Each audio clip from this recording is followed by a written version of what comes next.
하나님의 은혜와 축복이 오늘 예배하는 모든 분들에게 함께 하시기를 주님의 이름으로 축원합니다. 일전에 저희 딸들이 음악회 티켓을 끊는다고 그래서 우리 아들이 음악회 티켓을 어떤 음악회 티켓을 끊길래 이렇게 우리 세 딸이 모두 다 한마음이 돼서 저렇게 열심히 애를 쓰나 했더니 BTS 콘서트 티켓을 끊는다는 거예요. 그런데 그게 만만치가 않더라고요. 인터넷으로만 끊을 수 있고 그것도 1시간 안에 다 동인한다는 거예요.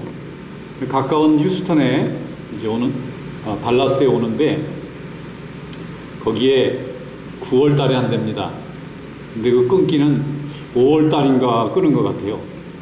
반년 전에 끊는데 이 텍사스 남부 지역에 순회 공연이 지나가는데 어신에서 제일 가까운 지역에 한 3시간은 가야 되는 곳에 아이들이 음악회를 보러 가는데 저는 무슨 모차르트가 오는 줄 알았어요. 아니, 방탄소년단이 온다는 거예요. 근데 이게 수천 명이 모이는 그 어마어마한 체육관에 아주 비싼 티켓을 주면 그 바로 앞에서 보고요. 이게 티켓이 모자라면은 저 꼭대기 끝에 막 사람들 잘 안 보이는 그 귀퉁이 티켓 하나 얻는 건데 그것도 늦게 신청하면은 인터넷으로 끊기 때문에 다 없어진다는 거예요. 아주 날 잡아서 전부 다 스타벅스에 앉아서 인터넷을 최고 좋은 성능 좋은 데 앉아가지고 다 접속을 해서 끊는 건데 못 끊는 아이가 있다는 거예요. 늦어서 접속이 잘 안 돼서. 근데 어쨌든 뭐 끊긴 끊더라고요. 어디 끊었냐 그러니까 제일 꼭대기에 어디 기퉁이 하나 자리를 잡았다는 거예요. 그래서 제가 좀 신기했습니다. 우리 젊은 시절에도 가수들 좋아하는 거 이해했지만 이 한국의 이 K-팝이 얼마나 많이 알려졌는지. 그래서 그 다음부터 제가 방탄소년단이 좀 궁금해서 인터넷에 들어가서 조금 봤더니 난 잘 못 알아듣겠어요. 노래도 너무 빠르고 거기는 7명 총각들을 잘생기긴 했던데 노래를 그렇게 싹 잘하는 것 같지 않은데 왜 이렇게 이 한국에 있는 학생들뿐만 아니라 전 세계 같은 지금 동시대 제너레이션에게 유럽이나 미국이나 남미나 아프리카나 아시아나 가리지 않고 이렇게 아이들한테 이렇게 인기가 있을까? 세계적인 현상이에요. 어떤 문화평론가는 지금 방탄소년단 그 이름이 BTS인데 이게 과거에 한 50년 전에 비틀즈의 영향력을 능가한다는 거예요. 그 사람들이 벌어들인 그 돈의 능력을 훨씬 능가한다는 거예요, BTS가. 그러고 보니까 우리에게 왔다 갔다 하는 우리 학생 중에 하나 차 번호가 BTS더라고. 차 번호판이. 난 잘못 읽은 줄 알았어요. 티셔츠는 말할 것도 없고 굉장한 산업이 됐어요. 궁금하지 않습니까? 우리 자녀들 세대의 마음을 이렇게 잡고 있는 저 총각들의 노래가 뭘까? 그래서 가사를 좀 한번 읽어봤더니 고개가 좀 끄덕여져요. 지금 이 시대 아이들의 그 고민, 이 시대 아이들의 그 처한 그 절망, 이 시대 아이들의 이렇게 좀 살아남고 싶어서 발버둥치는 그런 고민이 거기 다 있더라고요. 이게 무슨 얘기냐면은 어느 나라든지 문화가 다르고 언어가 달라도 이 어린 청소년들, 어른이 되기는 아직 어린데 뭔가 이렇게 억압돼 있고 뭔가 탈출구가 필요한데 문은 열려지지 않고 취직도 잘 안 되고 공부도 제대로 못 따라가고 부모들한테도 인정받지 못하고 이런 아이들이 마음 둘 곳이 없는데 그거 들으면 위로받겠어요. 그 가사를 이해하고 듣는다면 위로가 되겠더라고요. 그 가사를 그래서 제가 조금 외워보려니까 잘 안 돼요. 영어하고 한국말하고 막 섞여 있어가지고. 그리고 이게 문장이 다 된 문장이 하나도 없어요. 이게 가사다 보니까 시에다 그걸 붙이는 게 노래지 않습니까? 그러니까 그저 문장이 센텐스가 분리되는 게 없고 중간에 그냥 자기 생각나는 대로 던지는 말인데 그게 연결이 되는데 우리는 못 알아들어도 애들은 다 알아들어요. 그 정서를 공감하게 돼 있어요. 그래서 가수들도 사람들의 마음을 위로하고 아이들한테 하는 말이에요. 반항하고 두려워하고 무서워하지 말고 조금 참아보라는 거예요. 지금은 어렵지만 조금 지내다 보면 너희들한테도 좋은 길이 열리겠다는 거예요. 메시지가 그렇게 돼 있어요. 그러니까 아이들이 그걸 듣고 전 세계 모든 자기 동시대의 청소년들이 똑같은 고민 속에 있다는 것 때문에 아이들이 힐링이 되겠어요. 뭔가 공감대를 느끼겠어요. 언어도 다르고 문화도 다른데 그 노래 부르면서 말이 다른 아들끼리 서로 부둥켜 안고 노래 부르는데 하나가 될 수 있겠더라고요. 이 매체의 능력에다가 젊은 아이들의 고민을 바라볼 줄 아는 그 통찰력에다가 거기다 아이들이 좋아하는 춤과 문화와 뭐 모든 퍼포먼스가 다 섞여 있으니까 그러니까 티켓이 동이 나죠. 그럼 아이들도 자기가 확신 있고 자기가 좋아하는 일은요 목을 걸고 매달릴 줄 아는 그런 열정이 있어요. 저는 우리 믿는 하나님의 자녀들이 주님의 백성들이 주님의 은혜에 주님의 복음에 정말 열정을 가지고 매달릴 수 있는 그런 성도 될 수 있기를 주님의 이름으로 축원합니다.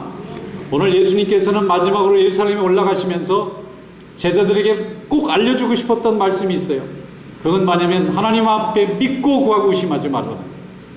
그럼 하나님이 산을 옮길 수 있는 능력도 보여주시고 구하는 것은 낭여시 다 응답해 주시는데 믿지 못하고 의심하고 흔들리니까 하나님이 다 준비해 놓은 거를 흔들리다가 그만 다 놓치니까 이렇게 하지 말라는 거예요.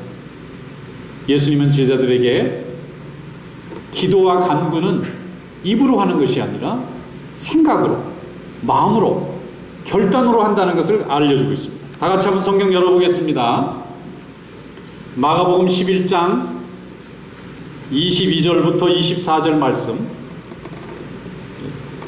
영상에 나오는데 다 같이 한번 읽어보겠습니다. 예수께서 그들에게 대답하여 이르시되 하나님을 믿으라. 내가 진실로 너희에게 이르노니 누구든지 이 산더러 들리어 바다에 던져지라 하여 그 말하는 것이 이루어질 줄 믿고 마음에 의심하지 아니하면 그대로 되리라. 그러므로 내가 너희에게 말하노니 무엇이든지 기도하고 구하는 것은 받은 줄로 믿으라. 그리하면 너희에게 그대로 되리라. 아멘. 예수님이 예루살렘 성전에 올라가고 계시는데 무화과 나무가 잎이 무성한 거예요. 그래서 저 무화과 나무에 열매가 있겠구나 그러고 갔더니 하나도 없는 거예요. 잎은 무성한데 저렇게 잎이 무성하면 당연히 열매가 있어야 되는데 당연히 거기에 먹을 만한 무화과가 있어야 되는데 예수님이 몹시 시장하셨나 봐요. 아니면 이제 그 예루살렘에 들어가고 나면 이제 언제 십자가에 달릴지 예수님만 알고 제자들은 몰라요. 마지막 예루살렘 방문이세요. 그래서 마음이 말할 수 없이 무거웠었을 거예요. 3년 동안 제자들과 함께 동락했지만 이제는 제자들과 이별할 시간이 가까이 오고 있어요. 이제 제자들만의 선생님이 아니라 온 인류의 구세주로 자기 몸을 하나님의 제사에 찢겨서 쓰임받는 제물로 드려야 되는 예수님의 마음으로서는 이 마지막 예루살렘 올라가는 이 길에 제자들에게 뭔가 마지막 꼭 중요한 것은 알려주고 가셔야 되겠다는 마음을 가지고 올라가시는 겁니다. 제자들은 무슨 뜻인지도 모르고 따라가는 거예요. 그런데 그 앞에 무화과 나무가 있어요. 예수님이 평소에 무화과 나무 가서 먹을 걸 찾는 분이 아닙니다. 제자들이 늘 먹을 걸 구해주시고 스스로 무엇을 먹으러 찾아다니고 그런 기록이 별로 없어요. 그런데 예수님이 무슨 뜻인지 그날 마지막 예루살렘에 입성하실 때는 무화과 나무가 멀리 있는 걸 보고 무화과 있는 데를 가까이 가셨어요. 그리고 잎사귀를 뒤져보시는 거예요. 이리 뒤져보고 저리 뒤져보고 무화과 나무를 뒤져보는데 열매가 없어요. 그래서 예수님이 너는 참 열매가 없어서 너는 영원히 열매가 없어라. 그리고 예수님이 책망 한마디 하고 다 기도하러 들어가셨어요. 그리고 나오는데 제자들이 보니까 무화과 나무가 불과 한두 시간밖에 안 됐는데 확 말라가지고 쪼그라들어 있는 거예요. 그러니까 제자들은 예수님의 말씀 한마디에 이 식물이 저주를 받아서 죽은 이 사실이 너무 놀랍고 또 너무 두렵기도 하고 그래서 예수님, 무화과 나무가 예수님이 한마디 책망하셨더니 말라 죽었습니다. 신기하다 이거죠. 참 신기합니다. 그랬더니 예수님이 하시는 말씀이 그거 갖고 신기해하지 말라는 거예요. 믿고 의심하지 않고 하나님이 주실 걸 믿고 받은 줄로 믿으면 너희도 무슨 기도를 하든지 다 응답된 줄로 믿으라는 거예요. 그러면 무화과 나무 이 죽은 것만 이렇게 역사하는 게 아니라 산을 옮겨서 바다에 들어가라 해도 이루어진다. 그런데 왜 이런 역사를 못 이루느냐 하면, 왜 무화과나무같이 이렇게 잎은 무성하고 굉장히 많은 열매가 있을 것 같은 위용을 자랑하면서도 막상 잎을 열어보면 열매 없는 이런 쓸모없는 무화과나무가 되느냐 하면, 하나님 앞에 구하지도 않고 하나님을 믿지도 않고 구하고도 의심하고 자꾸 흔들리니까, 우리 믿음이 자꾸 흔들리니까, 세상의 염려에 흔들리고 세상의 걱정에 흔들리고 세상의 관심에 흔들리니까 하나님이 다 이루신 것도 얻지 못하는 이런 무화과나무처럼 된다는 것입니다. 그래서 예수님께서 제자들에게 흔들리지 않는, 믿고 간구했으면 흔들리지 않고 하나님이 이루어질 것을 믿고 나가는 그 담대함을 가지라고 말씀해 주신 줄로 믿습니다. 오늘 우리도 그런 믿음 안에서 믿고 구하는 것은 의심하지 말고 흔들리지 말고 하나님이 주실 거라고 확실히 믿고, 그런 믿음을 가진 자답게 오늘도 행동하고 오늘도 기뻐하고 오늘도 선포하고 오늘도 순종하시기를 주님의 이름으로 축원합니다. 구했는데 될까 안 될까? 어떤 사람이 이 마가복음의 말씀을 듣고는 산을 옮길 만한 믿음을 한번 테스트해 봐야지. 그리고는 앞에 산이 있는데 창문 쳐다보고, 하나님 아버지 기도합니다. 오늘 이 산이 내일 저쪽으로 옮기게 해주시옵소서. 그리고 기도하고 잤대요. 근데 그 다음날 쇼텐을 열까 말까 그러다가 쫙 열어봤더니 어떻게 됐을까요? 산이 그대로 있어요. 그러니까 이분이 내가 그럴 줄 알았어. 그러고 믿음을 잘못 테스트한 거죠. 믿음을 잘못 테스트한 거예요. 마술을 하라는 말이 아닙니다. 믿음은 그 산을 옮길 만한 이유가 분명히 있어야 되잖아요. 하나님이 내 뜻대로 깜짝 마술을 보여주시나 매직을 보여주시나 하는 간구를 하라는 게 아니고, 하나님의 영광을 위해서, 하나님이 내게 주신 내 가정과 내 생명들을 위해서, 하나님께서 내게 맡겨주신 주님의 몸된 교회를 위해서, 하나님의 영광을 위해서 헌신해야 되겠는데 장애물이 딱 가로막고 있거든. 그때 하나님 아버지 이것을 옮겨주시옵소서. 그래야 하나님이 내게 맡겨주신 생명의 사명과 복음의 사명을 감당할 수 있으니 해결하여 주시옵소서 하고 믿고 의심하지 아니하면 하나님이 옮겨주신다는 거예요. 왜냐하면 하나님의 영광을 위해서, 주의 백성들을 위해서 하나님이 역사하시는 겁니다. 하나님을 요술쟁이로 만들면 안 됩니다. 우리의 믿음, 우리의 이 정욕과 우리의 이 욕심을 가지고 하나님이 내 뜻에 맞나 안 맞나, 하나님 절대 그런 데는 응답하지 않으십니다. 하나님의 영광을 위하여 주님의 자녀들이 하나님의 뜻에 순종해서 복음의 축복을 받기 위해서 구하는 모든 것은 다 이루어 주실 줄로 믿습니다. 열왕기 4장에 보면은 엘리사 선지자의 얘기가 나옵니다. 하나님의 능력을 받아서 큰 하나님의 역사를 이뤘던 그 시대에 쓰임받은 종입니다. 그래서 수넴이라는 지역에 엘리사가 복음을 전하러 갔습니다. 그랬더니 거기에 하여튼 그 부인 하나가 이 선지자를 열심히 잘 보필하는 거예요. 너무 말씀이 좋으니까 위로를 받고, 많은 사람들은 다 세속에 관심이 많은데 이 수넴 여인은 이 주의 종이 전해주시는 하나님의 말씀을 듣고 은혜를 받았어요. 그래서 수넴 지역에 오기만 하면 항상 저희 집에 와서 묵으세요. 그리고 종들에게 말해서 주의 종이 오면 다 필요한 것을 공급해드리고, 방도 하나 잡아서 선지자가 오면 이 방에서 항상 주무실 수 있도록, 또 선지자와 함께 온 사람들은 다 여기서 쉴 수 있도록 그렇게 다 특별하게 이렇게 대접을 잘했어요. 그랬더니 엘리사가 어느 날 열심히 주의 종을 섬기는 이 여인에게 뭔가 구하고 싶은 기도 제목이 있는 것 같아서 물어봅니다. 여인이여, 무엇을 얻기를 원하느냐? 소원 있으면 말해라. 이렇게 하나님의 일을 위해서 수고하는 사람 이렇게 대접하는 걸 보니까 하나님을 좋아하는 사람인데 무엇을 얻기를 원하는가? 그랬더니 사실은 저희가 자식이 없어서, 우리 부부가 자식이 없어서 오래됐습니다. 자식이 하나 있으면 좋겠습니다. 자녀의 복을 구했어요. 그랬더니 이 종이 기도해 줬습니다. 그리고 정말 그 이듬해에 아들을 낳는 축복을 받았어요. 얼마나 기쁜 일이에요. 그때마다 주의 종이 오면은 기뻐하고, 이제는 주의 종이 먼 곳에 있는데 이렇게 나귀를 타고 가면은 한 반나절 정도 거리에 이제 엘리사가 있는 그 산에서 이제 예배를 드리는 곳이 있는데, 한 달에 한 번씩 이 여인이 은혜를 받아서 기도하러 가는 거예요. 항상 한 달에 한 번씩. 저에게도 한 달에 한 번씩 산에 기도하러 가잖아요. 그렇게 기도하러 가서 거기서 은혜 받고 내려와서 그 힘으로 또 열심히 가정을 이끌어가고, 뭐 가정이 컸던 것 같아요. 종들도 있고 그러니까. 그런데 어느 날 그 태어난 아들이 한 3-4살쯤 됐는데, 낮에 자기 아버지가 들에서 일하는데 아들이 아버지 본다고 따라 나갔다가 갑자기 쓰러졌어요. 그러니까 아버지가 아이가 좀 피곤해서 그런가 보다. 그리고 종들대로 집으로 데려다가 놔라. 그랬더니 집으로 내려왔는데 집에 오자마자 죽어버렸어요. 무슨 일인지 모르겠어 숨도 안 쉬고 심장도 다 멎었어요. 큰일 났습니다.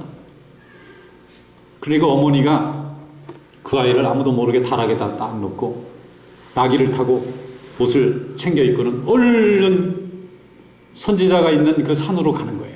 그러니까 남편이 부르는 거예요. 아니 여보, 이 기도하는 매달 첫날도 아닌데 오늘 무슨 일로 그렇게 급히 또 기도하러 가느냐 그랬더니 우리 선지자에게 볼 일이 있어서 갑니다. 이렇게 얘기를 한 거예요. 그리고는 혼자 이렇게 옷을 입고 외출복을 입고 나귀를 타고 종을 데리고 열심히 산까지 올라갑니다. 한참 산에서 기도하고 있는데 이 엘리사의 종이 이렇게 내려다 보니까 그 늘 매달오는 그 부인이 기도하러 산에 올라오고 있는 게 보이는 거예요. 그래서 자기 선지자에게 그 여인이 늘 오시는 여인이 수넴 여인이 기도하러 오는 것 같습니다. 그랬더니 선지자가 말하기를 이번에는 뭔가 좀 특별한 일이 있는가 보다. 좀 기다려보자. 그리고 도착했어요. 선지자가 앞에서 이렇게 영접을 했는데 그 여인이 나귀에서 내리자마자 그 선지자의 발 앞에 풀썩 주저앉더니 막 눈물을 흘리면서 계속 우는 겁니다. 그러니까 옆에 있는 종도 당황하잖아요. 무슨 일 때문에 이 여인이 이러는지. 선지자가 알아들었어요. 이 여인에게 슬픔이 있노라. 그냥 울게 두어라. 그리고 실컷 울었어요. 울고 나서 가자. 그리고 선지자가 앞에서 인도하니까 그 여인하고 같이 다 종이랑 내려갔어요. 집에 도착하니까 정말 아이가 죽어 있는 거예요. 다락에. 이미 체온이 다 식어버린 거예요. 남편도 모릅니다. 지금 이 부인 혼자만 알아요. 하나님께서 엘리사에게 감동을 주셨어요. 그래서 엘리사가 그 아이를 붙잡고 기도했습니다. 그랬더니 체온이 다시 돌아오는 거예요. 그리고 조금 있다 아이가 깨어났습니다. 그리고 살아나서 어머니에게 주었다. 성경이 그렇게 기록되어 있고요. 남편은 밖에 나갔다가 다시 돌아보니까 아이가 멀쩡하니까 무슨 일이 있었는지를 모르는 거예요.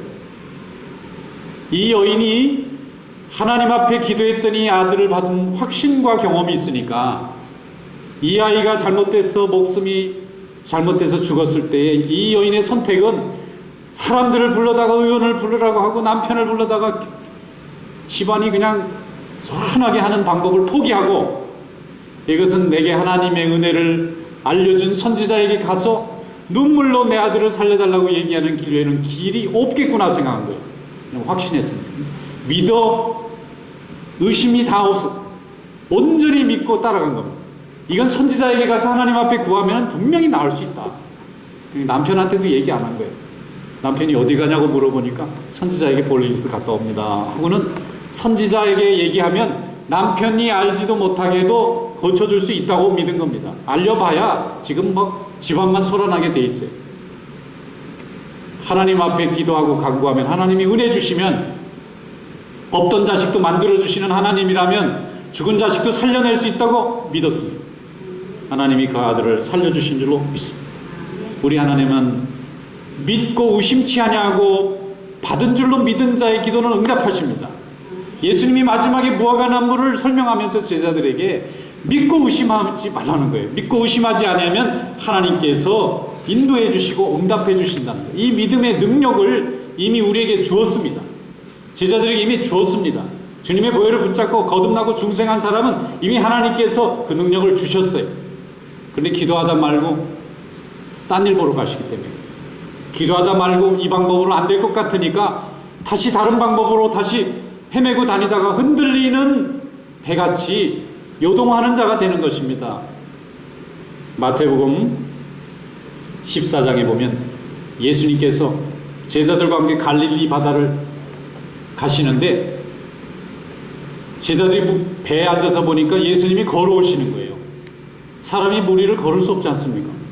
물리적인 일반 현상으로는 사람의 체중을 물이 견딜 수 없기 때문에 빠지게 되어 있는데 예수님이 걸어오니까 제자들이 멀리서 사람이 하나 걸어오면서 참 이상하다, 우리가 헛것을 보나 무슨 신기를 보나 유령인가 가까이 보니까 예수님이신 거예요.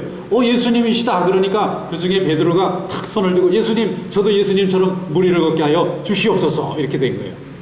베드로가 탁월한 사람입니다. 그 정신에 무리를 걷게 해달라고 그런 생각이 우리는 안 날 것 같아요. 야, 이거 사실이야 거짓이야, 이거 환상을 보나 우리가 헛것을 보나 이럴 텐데 예수님인지 믿으니까 그분이 예수님이라면 나도 물 위에 걷게 해달라고 그러면 걸을 수 있다고 믿었던 것은 베드로의 탁월함입니다. 탁월한 믿음의 소유자 되시기를 축원합니다. 그냥 평범한 믿음의 소유자 말고 좀 탁월했으면 좋겠어요. 무화과 나무가 잎이 무성해서 모든 나무가 다 무성해서 열매가 있을 것 같은데 없는 무화과 열매 나무도 있는 겁니다. 그 안에 열매가 튼튼하게 있으려면은 탁월해야 돼요. 믿음의 탁월함이라는 게 남보다 높은 무슨 능력이나 헌신이나 지식을 요구하는 게 아니고요. 정말 종이 한 장 차이에 이 종이를 여기까지 다 올라오는데 이 얇은 걸 하나를 뚫고 못 올라가는 거예요. 그 위로. 올라가면 하나님의 영광을 보게 될 텐데. 올라가면 하나님이 역사하시는 것을 보게 될 텐데. 거기서 멈추고 다 내려가는 거예요. 베드로는 예수님이 자기대로 예수님 말씀의 명령이면 물 위를 걸을 수 있다고 믿었어요. 정말. 믿으니까 그래 걸어라 하니까 물 밖에 내려서 걸어가죠. 말도 안 된다 이거. 이 하나님 아무리 하나님이라도 이건 안 된다. 이러면 물 위로 걸으라 그럴 때 발을 넣다 뺐다 고양이가 물에다가 발 넣다 뺐다 하듯이 자기 몸을 못 던졌을 거예요. 그런데 베드로는 던졌습니다. 그거는 믿었다는 거예요. 정말 믿었다는 거예요. 베드로가 수제자가 될 만한 자격이 있는 거예요.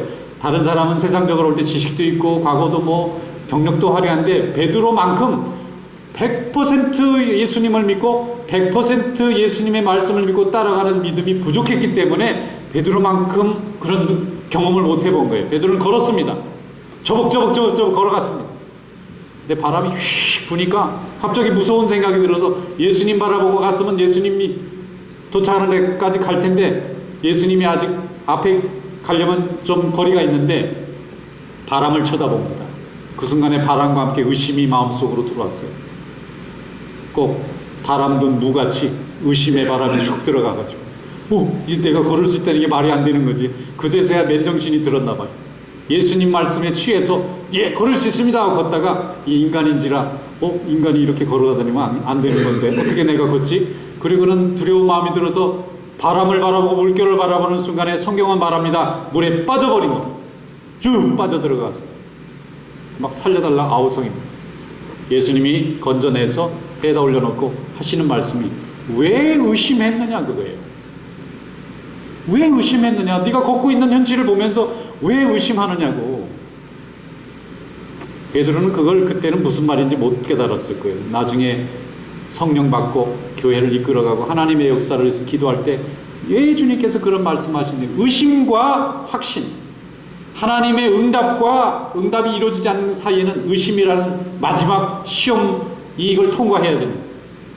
여러분 믿고 확신하고 의심에 뺏겨서 응답을 놓치는 그런 믿음 되지 않고 승리하는 믿음 될 수 있기를 축원합니다.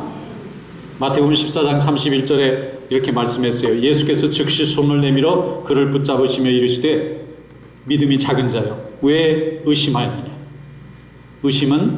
모든 의심은 하나님의 응답이 이루어진 마지막에 결실하지 못하게 되는 그런 힘을 갖게 됩니다.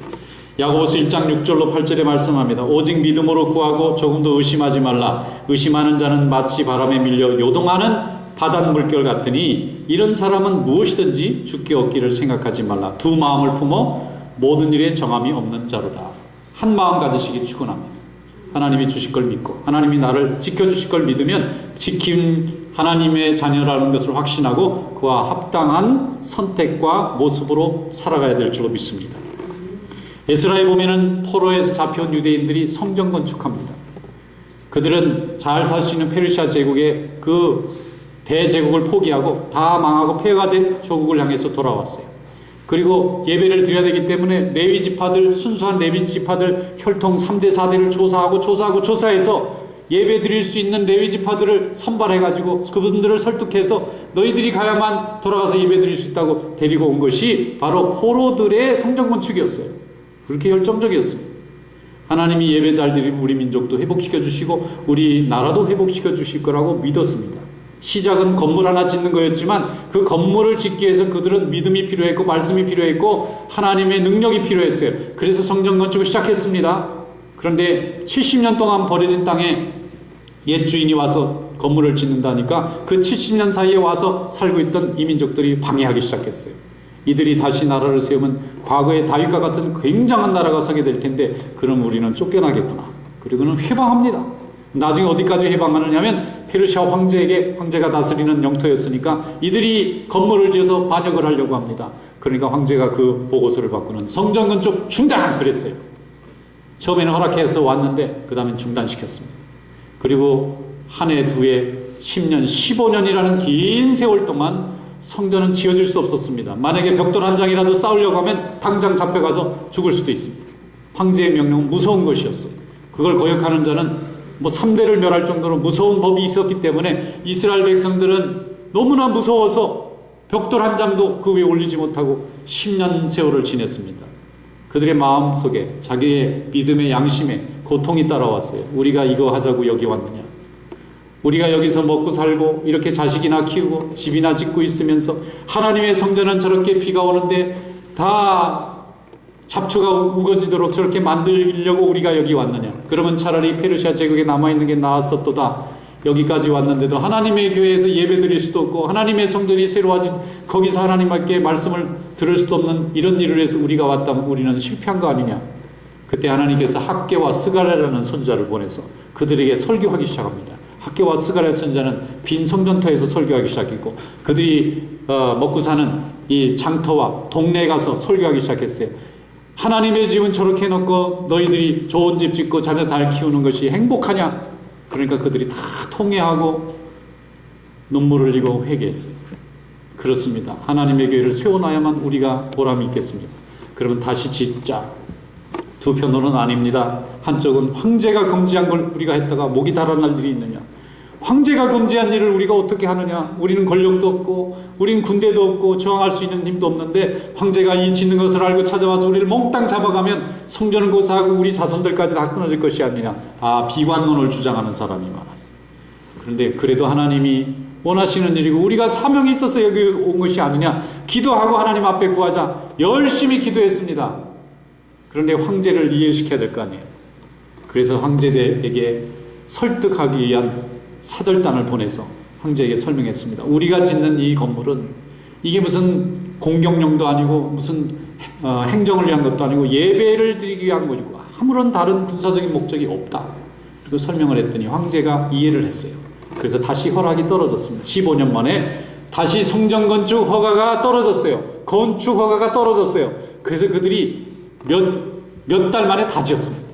몇 달 만에 지을 수 있는 이 일을 그들은 기도하고 주님께서 이루어 주실 것을 믿지 못했기 때문에 15년이라는 긴 세월을 허비해야만 됐습니다. 그런데 그 자녀의 세대들이 하나님이 이루어 줄 것을 믿고 기도하니까 황제의 마음을 바꾸고 모든 주변의 대적자들의 마음을 바꿔서 하나님의 성전이 세워지고 레위 지파들이 예배를 시작하고 제사를 시작하고 말씀을 가르치고 그 다음에는 성전에서 끝나지 않고 민족이 회복이 됩니다. 예배가 회복이 됩니다. 절기가 회복이 됩니다. 그리고 나중에는 드디어 150년 후에는 독립국가를 이루게 됐어요.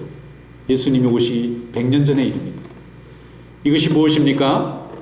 의심하지 않고 구한 것은 받은 줄로 믿고 기도하는 세대는 이루고 기도하고 이루지 못한다는 주변의 환경만 보면 포기하는 거예요. 기도의 응답이 내 스스로 포기해서 버린 겁니다.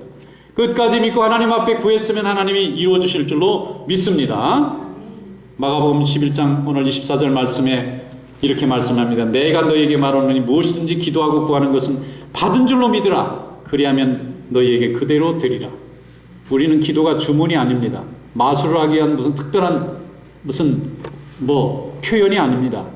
하나님께서 살아계시고 하나님이 살아계시면 반드시 이루시고 하나님의 뜻대로 이 세상은 구원의 역사로 이루어져서 아름답고 복되고 우리의 천국의 소망이 이루어질 것을 믿는 자가 하나님을 믿는 마음과 생각으로 우리의 생각을 아뢰는 것입니다. 그러면 하나님이 이루십니다. 하나님은 모든 것을 다 이루시지만 성도의 소원을 통하여 일하십니다. 무슨 소원이 있습니까? 교회가 부흥되기를 원합니까? 왜 부흥되기를 원합니까? 더 많은 성도들이 함께 구원받으면 하나님께 영광을 돌릴 수 있다는 믿음 때문에 우리가 구하는 것 아닙니까? 우리 자녀들을 위해서 기도합니다. 무엇 때문에 우리가 기도합니까? 하나님의 자녀들이 더 많이 예배드리고 하나님의 일을 감당할 수 있도록 귀한 생명 주시옵소서, 귀한 축복 주시옵소서 할 때 우리가 구하는 것입니다. 우리 자신의 욕심을 채우자고 하는 것은 기도가 아닙니다. 하나님의 일을 이루기 위해서 내가 쓰임받기 위해서 구할 때 하나님은 다 이루어 주실 줄로 믿습니다.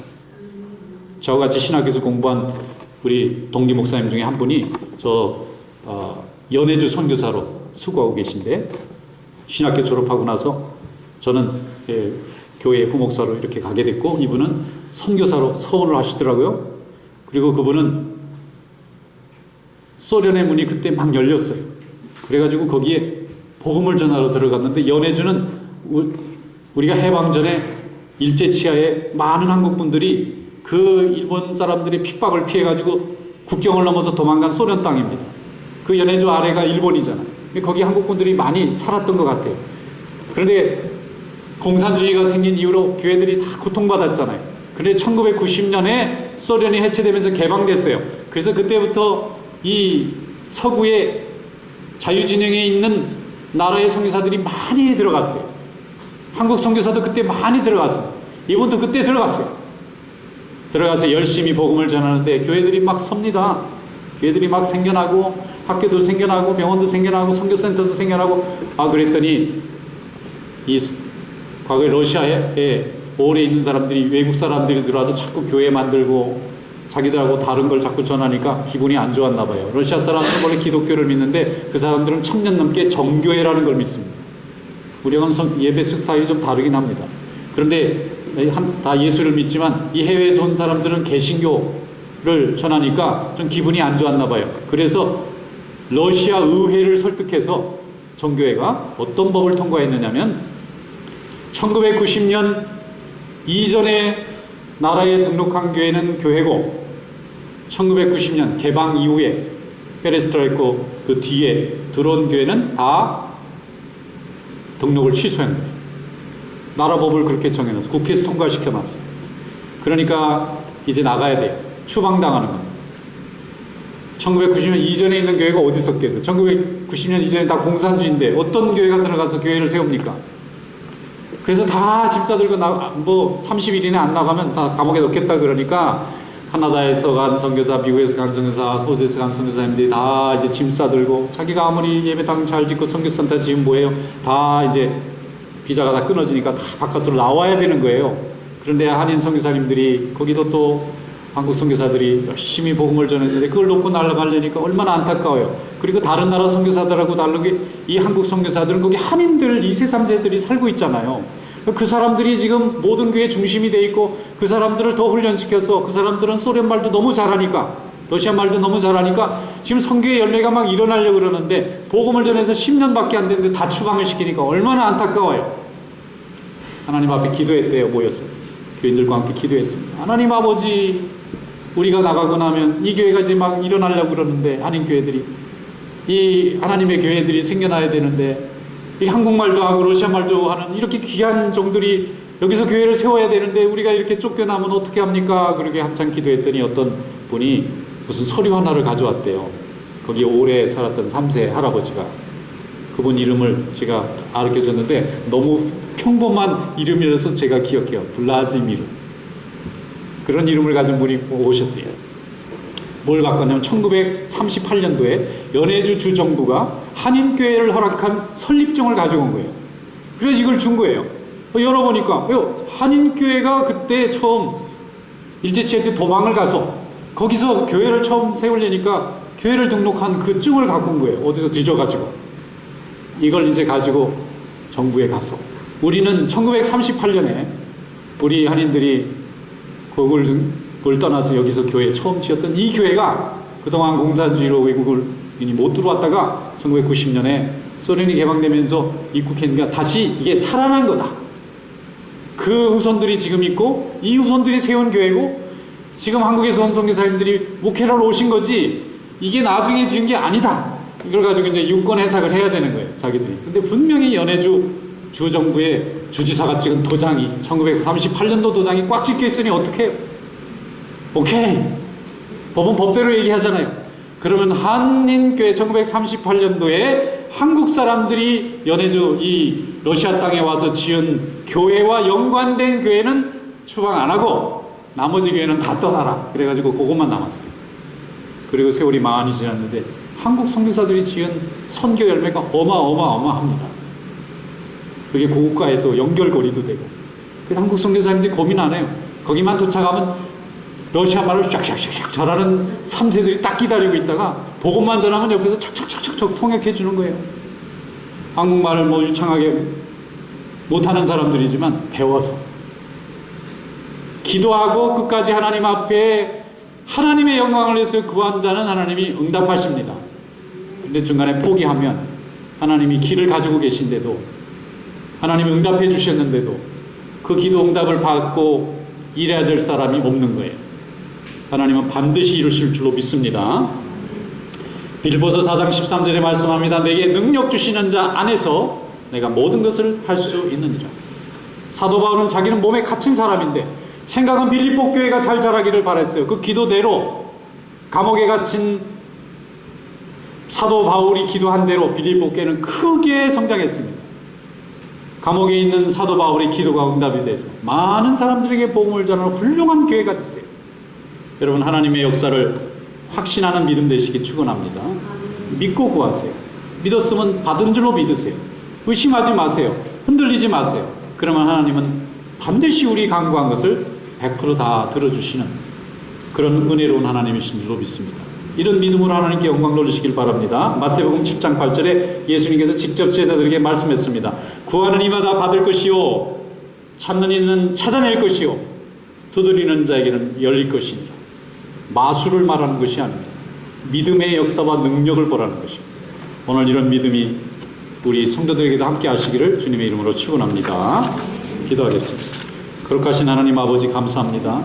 오늘도 저희들에게 은혜 내려주시고 큰 능력으로 함께 해주신 것 감사합니다. 믿고 구하여 의심하지 아니하여 하나님의 이루시고자 하는 뜻을 이루는 귀한 성도들 될 수 있도록 역사하여 주시옵소서. 예수님의 이름으로 감사하며 기도드리옵나이다. 아멘.